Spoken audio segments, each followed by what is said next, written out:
Hello and welcome to the NGS Webinar Series hosted by the Next Generation Sequencing Competence Network. Along the series, you will be hearing from scientists and clinicians from various fields of research. However, they are all connected by sequencing. Who would have guessed, We bring you to journeys where researchers are telling us about their sequencing data harvesting and bioinformatics analysis and surely results and perspectives. How do they do it? What is it good for? Watch and let us know. Our network has started as a DFG-funded national collaborative initiative in 2019, and up to 2023, there have been several annual calls for projects to be sequenced at our core genomic facilities across Germany. From 2024 on, you have a new exciting opportunity to co-apply with one of our genomic facilities for a high-cost sequencing project, which can cost up to 1 million euros. If you ask me, it's worth to check it out. Go for it. We'll leave the link in the footnotes, and here is QR code for your fast access. Welcome aboard. Find a comfortable seat, get a drink, and let's listen to our next speaker, shall we? Today, we're going to talk a bit about chronic inflammatory diseases and their treatments. A bit about me. My name is Joana Bernardes. I work in a group of Philip Rosenstiel here in Kiel. I come from a different background of evolutionary biology, but for the last years, I've been doing molecular medicine. So really taking advantage of the new omics technologies that are available to study chronic inflammatory diseases. So as also Daniela mentioned, I'm within this excellence. So I'm working in Kiel. So I work in the Competence Center for Genomic Analysis in Kiel. They're led by Philip Rosenstiel and Andre Franke. And we have the other colleagues. So please come to the summer school this summer, which is not really summer, but I also will be happy to give a class there on spatial transcriptomics. Today, we're going to talk a little bit more about bulk and single cell transcriptomics, because I want to introduce the latest projects that we have available. And these projects are also within this cluster of excellence that we belong to. So this is for precision medicine and chronic inflammation, also known as PMI. And in this case, it's not only here our campus in Kiel, but the University Clinicum campus in Lübeck as well, the Max Planck Institute and the Borstel Institute as well. So we try to have an overall holistic view of chronic inflammatory diseases, and we also have available the latest treatments. So we also have a lot of European consortiums that we belong to. So yeah, just to start about chronic inflammatory diseases, this is just a warning. If you're squeamish, please don't look. I will show some images of diseases in humans. So I just want you to kind of understand the heterogeneity that we can find in chronic inflammatory diseases. So they can occur in multiple organs within our body. I mostly study Crohn's disease and ulcerative colitis, which happens in the gut. But you can also have autoimmune disorders such as lupus and rheumatoid arthritis, and they not only can affect all different organs, but the interesting thing is that a lot of the molecular pathways that are affected are very similar between diseases. That's also why we classify them in this chronic inflammatory disease category.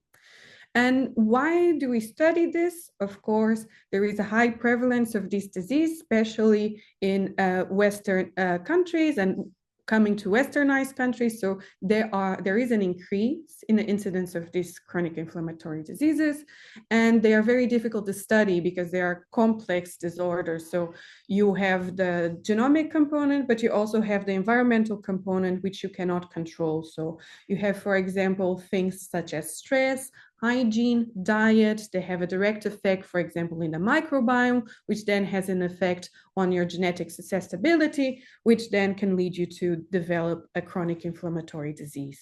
So it's very difficult to understand the causes. So a lot of the times we try to understand the response that the body has to this chronic inflammation. And we do use different omics layers, so transcriptome, methylome, microbiome daily. Today, I will mostly talk about the transcriptome because this is kind of what I mostly do here. So talking about the transcriptome, what can we learn from it? So we can learn, of course, of disease-specific pathways and gene expression changes just by comparing what is healthy to what is a disease. We can also try to identify specific inflammatory pathways that are activated during chronic inflammation. And the coolest thing about it is that we can also leverage this information to try to find biomarkers that can aid us with diagnosis, with prognosis of the disease, and also if the patient would respond to one treatment over another. And we do this in very different ways. So these are just the transcriptomic techniques that we're currently using. So the first, and that's been study for a long time, we have our bulk RNA-seq, which in this case, we take the full tissue, and we do RNA extraction purification, and then we do the library construction. We do our sequence, and we can have an idea what are the pathways, inflammatory pathways that are affected in this particular tissue. Then we can nowadays go deeper, and we can do single cell or single nuclei RNA-seq. And in this case, we also, so we take the tissue as a whole, but then we dissociate into individual cells that we merge with the barcode, and this is how we sequence. So then we have the transcription profile, not for the tissue, but then for the individual cell or nuclei of our tissue of interest. And this is very interesting because then you can capture, for example, the immune cells, but then you can also capture the epitheliums that might be affected with the disease. And nowadays, the new kid on the block is this more spatial transcriptomics, which in this case, you have your tissue, you have to do some cuts, and then you associate the tissue, and you have kind of a location mapping with the barcodes, and then you can see exactly which cell or sometimes area of the tissue is connected to it, so which innate immune cell is associated with epithelium and so forth. So very big information that we can have from the transcriptome level. But to make it really simple, when we're studying the transcriptome, what we are really interested is like, what are the cell types? What is wrong with the whole immune system that is leading to a chronic inflammation? So in a bulk RNA-seq, you can give it an idea of like what are the pathways that are affected. And in a single cell, you don't have like the full pathway, but you can have like, okay, then my specific cell and my myeloid cell has an effect here that affects down the line this and this. So you also have a kind of a more granular insight of what is affected. And to make it simple, I like to use the smoothie analogy. So when we think about disease, we think about why is the smoothie sour if you do bulk RNA-seq. So you can just tell like the smoothie is sour and it tastes like this. While in the single cell, you can kind of associate, okay, this is the fruit that caused the smoothie to be sour and so forth. So there are some advantages of bulk RNA-seq. It's cheap, it's fast, and you can get a whole lot of information. Single cell takes a bit more kind of technique in the lab, and you also have to have an easy tissue to work with, and a lot of it sometimes. So there are pros and cons forever. And of course, single cell comes with a higher price tag as well. So this is just kind of like the analytic process that we go through. So now for the real projects, and this I'm very happy because are just kind of out of the oven projects that we have right now. So we have this big project from the CISCIS consortium, and this is studying multiple chronic inflammatory diseases. And we're trying to identify these unique and share molecular signatures that could probably aid us with disease prognosis, and also disease diagnosis, because this is something that still takes a long time in a normal clinical setting. So what is our cohort? We have whole blood samples from this cohort that contains not only chronic inflammatory diseases, but also healthy controls that are age matched. So you could see here you have Crohn's disease, rheumatoid arthritis, ulcerative colitis, etc. These are the numbers of samples that we have. And then from the whole blood samples, we extracted gene expression, DNA methylation, and also we have genomic variants for risk score prediction. So we do have a quite complete data set with different omics layers that we can potentially leverage. But as with most of you know, the numbers are high, but they are not that high. So this also creates some problems with the analysis, but I would just go through that. So this is how the cohort looks like. On the left side, you have the RNA-seq, the bulk transcriptome, and on the right side, you have the methylation. And from the transcriptome, you cannot really, maybe you can say that there is kind of a separation of the healthy, which are here marked as gray, and the methylation is more clear that you do have this kind of separation from what is chronic inflammatory diseases from what is healthy. But you cannot really distinguish with the overall profile what is the different chronic inflammatory disorders. So how do we approach this problem then? So how can we distinguish these diseases? The one thing that we did is that we compare healthy and specific disease, so healthy ulcerative colitis, healthy Crohn's disease, etc. And we did this in a very pairwise comparison, always using DE-seq, and then we can try to identify the commonalities that we have. And this is what we did here with this heat map. So on the left side, you could see these are the healthy controls. On the left are, I didn't put gene names because it was too much, but on the right side, you can see their gene ontology pathways. So these are the genes that are on top associated with regulation of interferon gamma and production. And you could see that interferon gamma is affected in the majority of the chronic inflammatory diseases, whether SLE, psoriasis a bit less, but then you could see that a lot of patients have this pathway activated, whether they are ulcerative colitis and Crohn's disease. So very common between the chronic inflammatory diseases, very different from the normal healthy state. And then there are things that are characteristic of each. I won't talk much about this. What is one of our goals for this cohort is that we want to have like this molecular biomarker that can potentially identify the different CIDs. So you come to the hospital, there is a potential that you have a chronic inflammatory disease. We draw some blood and we do a routine test using, for example, qPCR with like 10 to 20 gene markers, and we can try to identify right away which chronic inflammatory disorder you have. So this is the dream. This is something that some people have already claimed to be working with, this like tests and so forth, but these don't work so well, okay? So, and they're also, this will be hopefully within the clinical routine, so you don't have to pay for it. And this is what we are trying to find. How do we do this? So we have this informed approach with the differentially expressed genes that can potentially do this disease classification. So these are genes that were only differentially expressed in one of the diseases in comparison with the healthy. So they can really distinguish each of the diseases. Then we try to, from these genes, to extract the important features. So what are the unique features that can distinguish the disease? And then we do the classification. So we use this machine learning approach with random forest, and this is some of our results. So the model was really good in predicting healthy. That's very good. So we can always predict if you're healthy. And then there are some differences in predicting if you have a chronic inflammatory disease. So it's a bit bad if you have psoriasis with arthritis. So this is not an ideal situation. And then when we go close and we have a look at our true positive rate and a true negative rate, we could see, so for the true negative rate, it's very good. We have very high numbers. It means that it always, so if it's not a disease, you always call it that it's not a disease. The problem is that for our true positive rate, it doesn't work so well. So we can say that you are healthy and we can say that you don't have the disease, but we cannot really pinpoint which disease you have yet.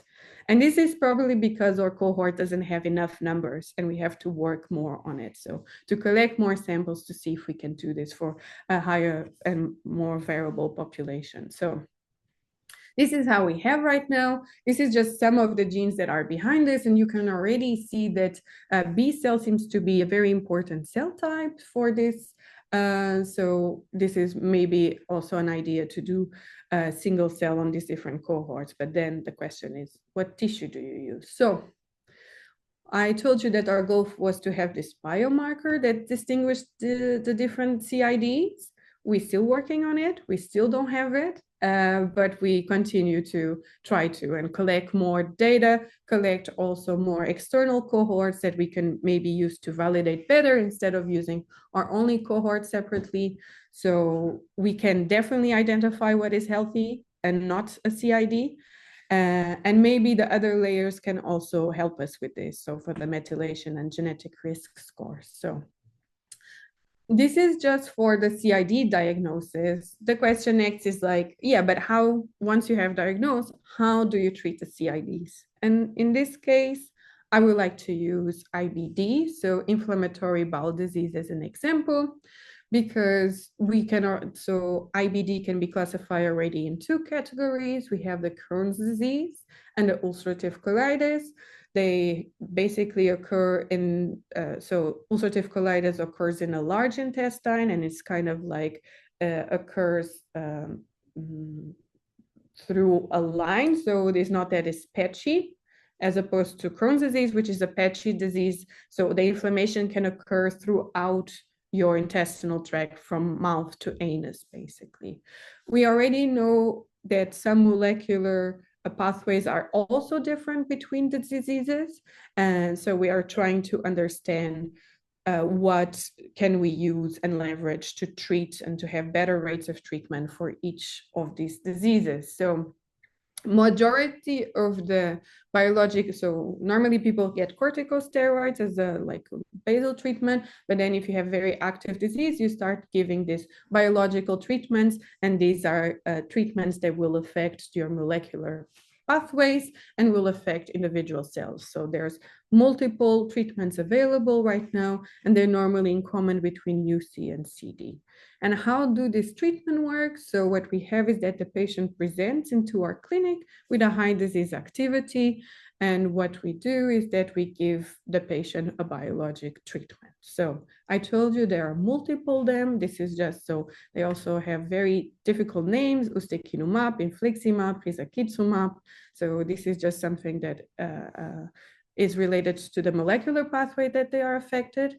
So the treatment is given, and then what happens is that the patient can respond in three general ways. So the patient can simply not respond to the treatment, so he continues to have this high disease activity. The patient responds to treatment, which is like, okay, oscillates a bit, but then after some time, it does try to have an improvement of the disease activity, so feeling better. Or the patient undergoes like what we call remission or a super responder, where very early on, the patient has a abruptly decrease of disease activity, and this is kind of what we want to have for the majority of the patients. So if you look here to the right side, you can see that this doesn't happen so often. So the better cases we can reach upon like 40% of remission once the single dose, so not counting if you took biologics before, if you are biologic naive, but the rate is around 18. So not very good. And this is what we are trying to improve here in our institute. So, and not only this is only when the patient takes treatment. So afterwards, when you think about 1 year after the patient presented to the clinic, or 2 years, actually only 10, maximum 20% of IBD patients really have this benefit of a long and complete disease control. So we are failing here, and we want to do better. So when we actually look at the lifetime of a patient that has IBD, it looks like this. So you have diagnosis at some point in time, and then you have like activity, and then you give a target therapy, whether it works or not. If it doesn't work, you get passed to another treatment, and then potentially you can also have surgeries in the middle, etc. So this is what we want to avoid, this oscillation with high disease activity. The faster you treat, the faster you have disease control, the better would be the outcome for each of the patients. So this is where we're working. First, I will talk about disease trajectory and this disease prognosis. So can we actually predict if a patient will have a flare, which is an increase in disease activity?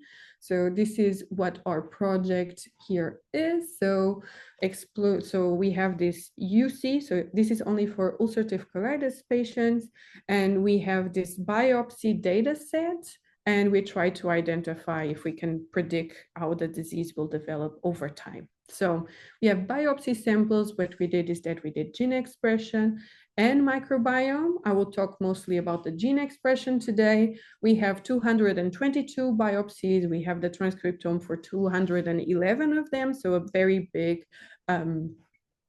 effort here to have these biopsies, and we did transcriptome on them. So just about our clinical cohort, this is what we call disease control, which is definitely a decrease in the disease activity.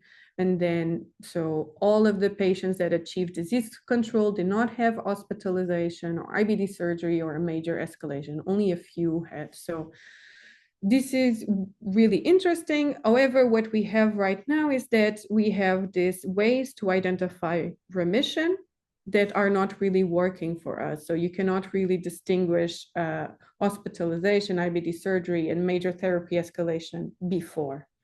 So this is what we're trying to do. Can we predict flares? Can we identify a set of genes that can help us understand if the patient will undergo a flare somewhere in the future? So this, in this case, we didn't do a DSEC model. What we did was a Muslim model, where we have here our gene expression. So it does it for each individual gene. Our covariate in this case is like the flare covariate. Then we have also control for sex. And then we have also control for the patient ID and for the age group of each patient. Once again, we're doing kind of the smoothie type of approach. So here, this is a heat map where you can see on top are the different classes of therapy escalation, meaning if it's 5, it's a high number of therapy escalation, means the patient underwent, for example, surgery. So it's very bad. While if you have 0 for therapy escalation, you kind of are under a good term. There's no increase in disease activity. You are still taking your medication. Everything is fine. So we are really interested in these people that have, for example, a clinical remission that is yes, so blue in this case, but they end up in a class that there is therapy escalation. So this will be these patients here, here, and here. So we are looking for people that were classified as remitters. However, they had a major escalation. So they either had surgery or they had an increase of the new treatment, etc. And so I picked these patients and I tried to identify the genetic, so the genes that are involved in this. And I just did a quick gene ontology enrichment analysis, and we could see here, for example, again, B-cell mediated immunity is upregulated in these patients already, even though they are under remission. You could see also leukocyte-mediated immunity, so innate immunity also has a problem.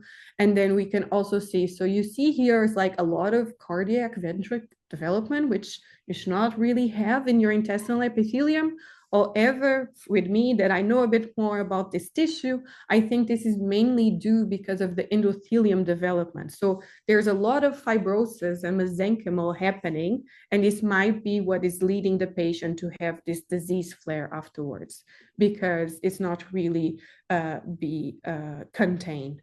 And we can see papers that this is also expressed. So not only fibrosis seems to be kind of a prediction for major therapy escalation, so more treatment to the patient, but also there seems to be something that is related to the lymphoid vessels that are in our intestine that seems to also be a very good biomarker if the patient will have a flare in the future or not.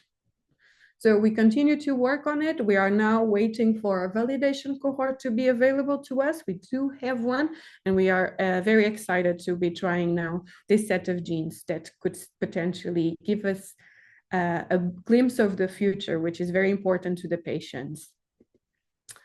So this is the final project I just want to introduce. This is a project that is dear to my heart because I've been working on it for a very, very long time. And this was kind of one of our first single cell projects where we do this identification of treatment response, because it's nice that we know about if the patient will have, so the prognosis of the patient, but once we give the therapy, can we give like the right therapy to the right patient instead of putting patients under a treatment that can potentially not work for them? Because these treatments are really hard. They give the patients fever, cramps. For the majority of the treatments, they have to come to the clinic and they have infusion for 2 hours. So these are very hard treatments. And if they don't work, we also put the patient under the pressure of having this and not really feeling better. So that's one thing we want to do. We want to give the right treatment to the right patient. But for now, this is just a dream. So this is why studies like this are important. What is this study? So what we did is we have 2 different treatments, anti-TNF and IL-12/23. So this is infliximab and ustekinumab for short but hard. And we also have our healthy controls. And what we did is that we have a longitudinal cohort. So in this case, we follow the patients throughout the treatment. So not only we have the control, we have ulcerative colitis and Crohn's disease patients, we have samples. So these are PBMCs that were taken before the therapy is given, 2 weeks after, and 6 weeks after the initiation of treatment. So we can really try to see and modulate how the patients are responding to the different treatments. So what we did, so the technology that we use in this case were single-cell RNA-seq. This is our profile. So you can already see here that there might be something going on in the myeloid cells, which are CD14 monocytes, CD16, and dendritic cells, that there is an increase in the number compared to the control. And yeah, so again, in this case, we use this, the fruit. So we're trying to identify the individual cells that are behind the problems that chronic inflammatory patients have. And if we give them a therapy, if you can overcome this pathway. So if you can change how the pathway is working in order to not have chronic inflammation. And of course, we are doing this in PBMC, so in blood. So it's a little bit less invasive. So if we can find these biomarkers that can predict a correct response to the treatment, it will also be much more comfortable for the patients to have it as this. So you go there, you give a blood sample, and we can tell if the treatment is working or not for you very early on. So you don't have to go through the 14 weeks of treatment. So this is our goal. In this case, we also did like pairwise models, but we also did co-expression models that take time into account. First, very simple, just trying to understand what is disease and what is healthy. So I already mentioned here, but you can see that there is an increase in the number of CD14 monocytes that you do not have in the healthy controls.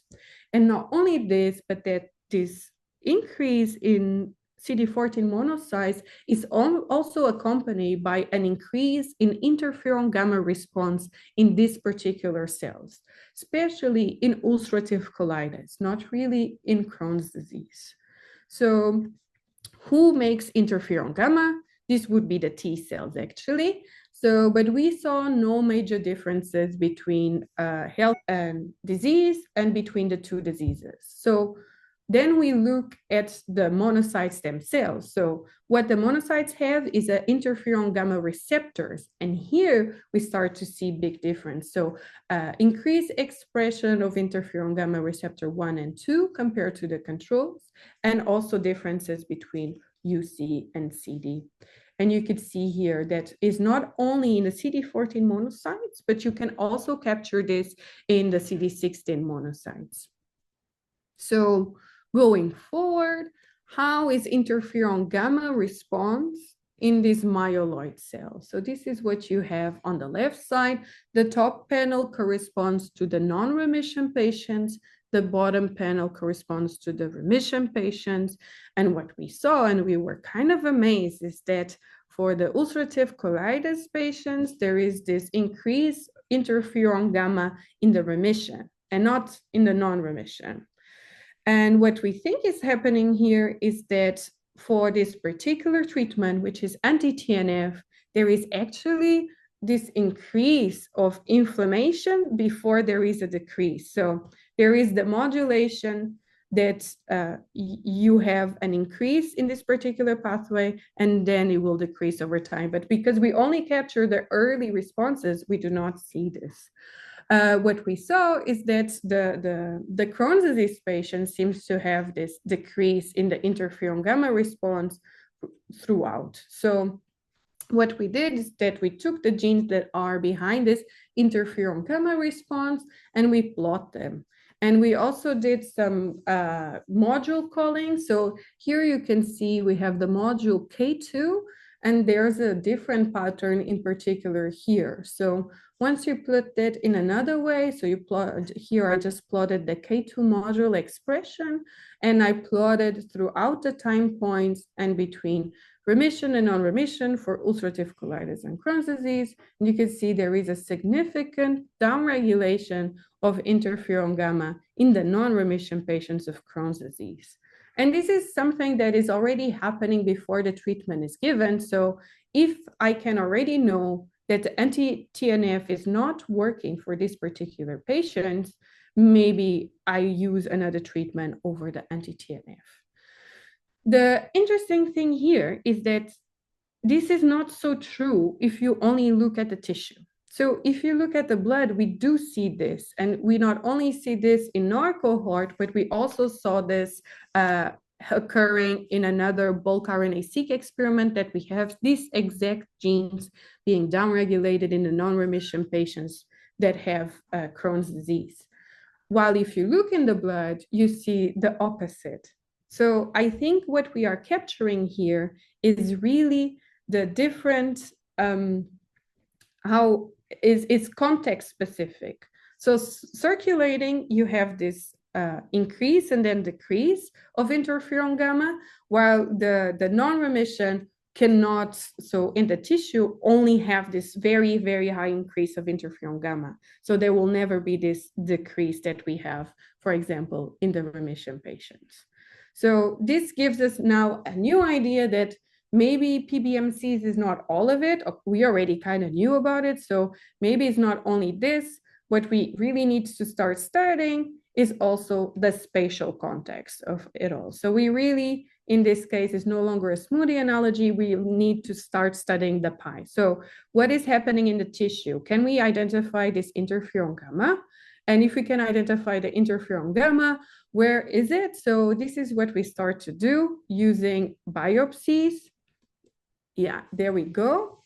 These are just some of the biopsies you've been doing spatial transcriptomics on, and we start to identify, this is only for the mucin, this is only for the epithelium, where we did start to identify increase in the interferon gamma response in remission over non-remission early on, and that switch afterwards. So this is very exciting times, but I need to wrap it up. So this is what I will do now. So the question is, are we on track on the precision medicine? Meaning you come to the hospital, we study you a bit, and then we give you exactly the correct treatment that you should have. I would say, yes, we are on track, but there are still a lot of things that we should be doing before to make sure that we do have this in the future.